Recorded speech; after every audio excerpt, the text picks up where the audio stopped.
अस्सलाम वालेकुम, welcome again to my channel. Hope so आप सभी ठीक ठाक होंगे। मैं भी शुक्र अल्हम्दुलिल्लाह ठीक ठाक हूँ। आज मैं 2-3 दिन हो गए व्लॉग अपलोड नहीं किया था क्योंकि ना कोई इतनी ज़्यादा कोई एक्टिविटी भी नहीं हो रही थी घर में। कुछ मैं भी सुस्त हुई थी। मौसम पता नहीं शायद चेंज हो रहा है। वैसे तो अभी गर्मी गर्मी है बाहर, लेकिन निकलो ना तो बहुत अच्छी सी हवा चल रही होती है, लेकिन घर के अंदर ना गर्मी होती है, पंखे वगैरह बंद करो बस फिर बस मैं बच्चों को भेज के ना सुबह थोड़ी देर के लिए रेस्ट करती थी, सो जाती थी। फिर बस खाना वाना बनाया, हेल्पर काम करके चली जाती थी। इतनी सुस्त रूटीन चल रही है ना आजकल के, बिल्कुल दिल ही नहीं करता कि कोई काम एक्स्ट्रा करूँ, उठ के व्लॉग बनाऊँ। तो मैंने कहा चलो, जो 2-3 दिन के मैंने रैंडम रैंडम क्लिप्स इकट्ठे किए थे ना, रोज़ सोचती थी कि आज व्लॉग डालती हूँ, आज डालती हूँ, और रोज़ थोड़ी वीडियो शूट करती थी, फिर रोज़ मेरी नीयत ख़राब हो जाती थी। तो बस आज फिर मैंने कहा कि ना जो भी मैंने रैंडम क्लिप्स 2-4 दिन के शूट किए हैं ना, उनको मिला के व्लॉग बनाती हूँ। तो यहाँ पे ना ये सारे कपड़े धोने वाले रखे थे, और आजकल ना मेरी ये कोशिश होती है कि मैं रोज़ ही वो वॉशिंग मशीन में ना कपड़े डाल के धो दूँ, रोज़ ही लॉन्ड्री को ना निपटा दूँ। पिछले दिनों ना मैं इतनी ज़्यादा तंग आ गई थी ना लॉन्ड्री से, रोज़ इतनी सारी हो जाती थी, और मैं कहती थी चलो 2-4 दिन के इकट्ठे हो जाए ना फिर धोती हूँ, और वो 3-3 पूर बन जाते थे वॉशिंग मशीन के, और फिर मेरा सर ही चकरा जाता था लॉन्ड्री को देखकर। तो अब मैं कोशिश करती हूँ कि ना रोज़ की रोज़, थोड़े हैं ज़्यादा हैं, मैं वॉशिंग मशीन के अंदर डाल के लोड करके जो है ना वो लगाऊँ। तो अभी भी दिखें यहाँ पे इतने सारे कपड़े हुए पड़े हैं, और सारे ये मैंने धो के डाले हैं। हवा अच्छी चल रही थी तो ये सारे सूख गए हैं। वेल साथ-साथ इन कपड़ों को उतार रही थी, साथ-साथ एक जो है वो पूर और लोड कर दिया था वॉशिंग मशीन के अंदर, और शुक्र है ये वॉशिंग मशीन भी जो है ना किसी अच्छे वक्त में हम लोगों ने ख़रीद ली थी। ये भी मैंने अपने ना हस्बैंड से ज़िद लगा-लगा के ख़रीदी थी। वो जब ये नई-नई आई थी ना तो इतनी ज़्यादा अभी कॉमन नहीं थी घरों में लोगों के, तो वो कहते थे कि कौन-सी वॉशिंग मशीन, कैसे चलती है, क्या काम करती है? वो बहुत ज़्यादा क्वेश्चन करते हैं जब भी ऐसी कोई नई चीज़ मशीनरी खरीदनी हो ना। तो हम लेडीज़ को पता होता है कि हमारी ज़िंदगी आसान हो जाएगी, तो हम लोग ऐसी चीज़ों पे ज़्यादा ज़ोर दे रहे होते हैं। मैंने उनको बड़े समझाया, बड़ी मैंने ना उनकी मिन्नत समाजत की। 50,000 की उस टाइम पर आई थी ये वाली ना, तो मैंने बड़ी उनकी मिन्नत समाजत की कि क्योंकि ना उस टाइम पे हेल्पर भी मैं रखवाती थी कपड़े धोने के लिए ना, तो वो मेरी उसने दूसरी जो सिंगल मशीन्स होती है ना नॉर्मली जिसमें हम कपड़े धोते हैं, वो भी उसने सारी ख़राब कर दी थी, और स्पिनर भी उसने तोड़ दिया। और जब मैंने देखना ना तो उसने बुरे हाल कर रहे उन्हें, कपड़े गंदे पानी में कपड़े डाली जाने, मेरा दिल बहुत ही आवाज़ार होता था। तो फिर मैंने कहा कि ना इससे बेहतर है कि मैं अपने हस्बैंड की मिन्नत समाजत करके ये वाली वॉशिंग मशीन ख़रीद लूँ। तो फिर मैंने तकरीबन इस वॉशिंग मशीन को 5-6 साल से ज़्यादा का ही अरसा हो गया, और अल्हम्दुलिल्लाह जो है ना बड़ी ज़िंदगी में आसानी हो जाती है ऐसी कुछ मशीनें आप ख़रीद लें तो। तो अभी यहाँ पे बेडशीट्स वगैरह मैंने चेंज की थी, तो उस कमरे की तो जो मैंने धोई थी ना वही ड्राई हो गई थी, तो फिर मैंने वही वाली दोबारा सेम बिछा दी थी। तो इस कमरे की जो है ना वो तो अभी धुल रही थी, तो फिर मैंने यहाँ पे ना दूसरी वाली बिछा दी थी। तो ना अभी भी मैं सोचती रहती हूँ कि, और मैं अभी कल परसों अपने हस्बैंड से बात कर रही थी कि ना अब मुझे और मशीनें ना, मेरा दिल चाहता है कि मैं ख़रीदूँ। तो वो मुझे कह रहे थे कि कितने की आएँगी ना? मैंने कहा आप मुझे 2 लाख रुपया दे दें और मैं ना वॉशिंग मशीन कह रही हूँ, मैं मशीन्स ख़रीद लेती हूँ। मेरे मेरे दिमाग में ना बहुत सारी मशीन्स चल रही थी, तो मैंने कहा एक मैंने आटा गूँथने वाली लेनी है, एक मैंने ओवन लेना है, मेरे बच्चों को बेकिंग इस तरह की चीज़ें बड़ी पसंद है, मुझे खुद भी अच्छा लगता है। तो मैंने कहा एक मैंने वो लेना है, और भी 2-4 मशीनें चल रही थी दिमाग में।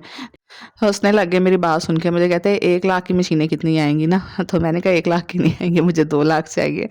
कहते अच्छा चलो जब होंगे ना मैं तुम्हें करके दूँगा, तो आप फिर ना मशीनें खरीद लेना। तो ख़ैर ये तो एक हम फ़न में बात कर रहे थे। मेरा बड़ा दिल चाहता है मेरे पास ढेर सारी मशीनें हो, ज़िंदगी जिससे आसान हो ना वो चीज़ इंसान को ज़रूर करनी चाहिए। लेकिन ये है कि फिर आहिस्ता-आहिस्ता ही सारी चीज़ें बनती हैं। तो यहाँ पे बस फिर मैंने ना ये सारा घर वगैरह समेटा, और 2-3 मतलब 2-3 दिन का व्लॉग है। तो एक दिन तो हमारी हेल्पर जो है ना वो लेट आई थी सुबह, तो उसने कहा था मैं छुट्टी करूँगी शायद, लेकिन फिर वो 1-2 बजे तकरीबन आ गई थी। तो आज मैं यहाँ पे ना खिचड़ी बनाने लगी थी, क्योंकि हादिया का जो है स्टमक वो 2-4 दिन से अपसेट था, तो कभी दरमियान में ठीक हो जाता था। तो फिर मैंने कहा कि ना मैंने इसको खिचड़ी बना के दे ही दूँ, शायद ये नरम होती है, नरम ग़िज़ा से इसके पेट को ना आराम आ जाए। तो बस यहाँ पे खिचड़ी बना रही हूँ, और साथ में ना मैंने आज मेरे कुछ भी नहीं सूझ रहा था कि क्या बनाऊँ, कुछ दिमाग में ना आ ही नहीं रहा था। इतनी वही सब्जियाँ जो है वो पका-पका के भी बाज़ बंदा उकता आ जाता है। तो मैंने कहा चलो आज ना आलू शोरबे वाले और उबले हुए अंडे उसके अंदर ना हम डाल के बनाते हैं।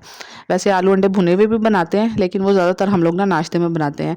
तो मैंने इस तरह मतलब सारा मसाला वगैरह उसी तरह हांडी की तरह बना के आलू डाल देती हूँ, और फिर उसके अंदर ना हल्का सा ग्रेवी शोरबा रख देती हूँ, और फिर लास्ट में ना अंडे उबले हुए डाल देती हूँ। तो ये मेरे बच्चों को, मेरे मियाँ को ना अच्छे लगते हैं। एक टाइम के लिए मैं ज़्यादातर बनाती हूँ, क्योंकि दूसरे टाइम ना फिर ये वाला सालन उस तरह मुझे लगता है कि फ्रेश नहीं रहता। आलू मेरे बच्चों को ना इतने पसंद भी नहीं है। वैसे ये वाला आलू अंडे का सालन बड़े शौक से खा लेते हैं, एक टाइम बना हो ना। लेकिन वैसे उनको ये आलू वाले राइस हो गए या आलू की मतलब होती है ना, बच्चों को बहुत आलू पसंद होते हैं। मेरे बच्चे ना ज़्यादातर उनको चिकन, मीट, चाहे वो मटन का हो, उनको इस तरह की चीज़ें अच्छी लगती हैं। सब्ज़ी और मैंने अपने बच्चों को जो है ना ज़बरदस्ती किया हुआ है, तो माशाल्लाह अब सब्ज़ियाँ वो खा तो लेते हैं, लेकिन उनके अंदर भी ना वक़्तन-फ़वक़्तन मीट जा ही रहा होता है। कभी चिकन जा रहा है, कभी रेड मीट जा रहा है, तभी हमारे घर सब्ज़ी पकती है, उसके अंदर डाल के ना। जिस दिन खाली सब्ज़ी बन जाए ना, उस दिन बच्चे कहते हैं कि हो हाय मम्मा, आपने बीच में बोटी तो कोई डाली नहीं है, खाली सब्ज़ी बना ली है। तो ये है कि फिर इस तरह उन्होंने सब्ज़ियाँ भी खाना शुरू कर दी हुई हैं। और फिर हम आलू इतने ज़्यादा ना हमारे वो नहीं होते इस्तेमाल। मेरे बच्चे फ्रेंच फ्राइज़ भी कोई इतने ज़्यादा घर में बार-बार डिमांड नहीं करते हैं कि फ्रेंच फ्राइज़ बना दें, वरना अक्सर घरों में होता है ना, बच्चे अपनी मदर से डिमांड कर रहे होते हैं कि फ्रेंच फ्राइज़ बनाएँ, इस तरह की चीज़ें बनाएँ। तो बस बच्चों की तरह ना मुझे और मेरे हस्बैंड को भी इतने ज़्यादा वो नहीं पसंद है। मतलब आलू की बनी हुई चीज़ें, ज़्यादातर हम लोग जो है ना वो मीट लवर ही है। मेरे हस्बैंड की वजह से ही जो है वो मैंने सब्जियों के अंदर, वेजिटेबल के अंदर ना ज़्यादा मीट का यूज़ करना शुरू किया, क्योंकि उनको भी अच्छा लगता है कि हर सब्ज़ी के अंदर ना वेजिटेबल में मीट डला हो। जब ना डला हो ना, या मैं कभी खुद से ना डालूँ, मैं कहती हूँ चलो आज खाली सब्ज़ी बना लेती हूँ, तो वो लाज़मी आके कहते हैं कि फ्रिज में पड़ा हुआ था तो आपने डाल लेना था। कोई 2-4 बोटियाँ डाली हो ना तो सालन का जायका चेंज हो जाता है। तो ख़ैर जनाब, यहाँ मैंने इसमें आलू वग़ैरह डाल दिए थे। तो बस आज का व्लॉग छोटा सा ही होगा। इंशाल्लाह अगला व्लॉग कोशिश करूँगी कि अच्छा डालूँ और उसके अंदर जो है वो टॉपिक पे बात करूँ, क्योंकि मेरी एक सब्सक्राइबर कह रही थी कि आप बताएँ कि बच्चों से ना किस तरीके से काम करवाया जा सकता है। ज़बरदस्ती जो है वो बच्चे सुनते नहीं हैं, माँओं की माएँ बार-बार कहती हैं और बच्चे जो है ना वो सुनते ही नहीं हैं, अपने काम नहीं करते हैं, घर के कामों में हिस्सा नहीं लेते हैं। तो मैं यही कह रही थी उनसे भी कि ना बच्चों से काम करवाना ना बिल्कुल भी आसान काम नहीं है।